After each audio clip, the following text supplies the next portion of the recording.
একজন নারীর জন্য শ্বশুরবাড়িতে সবচেয়ে বড় শক্তি, সবচেয়ে বড় ভরসা তার স্বামী। স্বামী যদি মানসিকভাবে পাশে দাঁড়ায়, ভালোবাসা ও সম্মানের দেয়াল গড়ে তোলে, তবে সেই নারীর আর কোনো ভয় থাকে না, কোনো অসহায়ত্ব থাকে না। একজন স্বামী যখন তার স্ত্রীকে সম্মান দেয়, ভালোবাসা দেয়, তখন স্বাভাবিকভাবেই পরিবারের বাকিরাও তাকে মর্যাদা দেয়।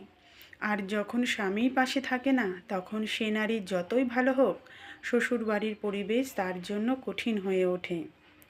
স্ত্রীকে সাপোর্ট দেয়া মানেই তাকে প্রশ্রয় দেয়া নয়। মানুষ ভুল করবেই। স্ত্রী ভুল করলে তাকে সবার সামনে অপমান করা নয়, বরং একান্তে শান্তভাবে বোঝানোই আসল ভালোবাসা।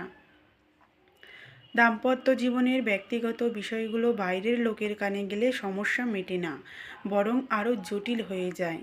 তাই বুঝিয়ে বলা, পাশে থাকা, হাত বাড়িয়ে দেওয়া এগুলোই সম্পর্ককে বাঁচিয়ে রাখে। প্রশংসা একটি ছোট্ট শব্দ, কিন্তু এর প্রভাব বিশাল। সব সময় না হলেও তার ভালো গুণগুলোর স্বীকৃতি দিলে স্ত্রী আরও আত্মবিশ্বাসী হয়, আরও সুন্দরভাবে সংসার সামলাতে পারে। আরও জরুরি একটি বিষয় হলো বন্ধুত্ব।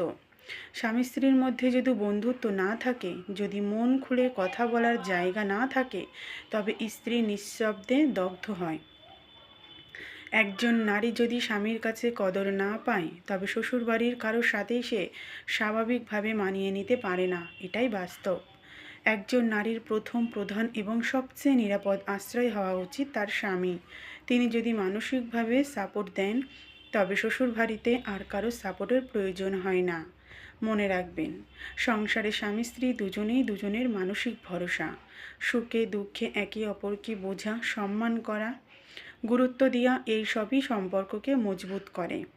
যখন স্বামী স্ত্রী একে অপরের প্রতি বিশ্বস্ত ও সম্মানজনক থাকে, তখন তৃতীয় কেউ সেই সম্পর্ক ভাঙার ক্ষমতা রাখে না।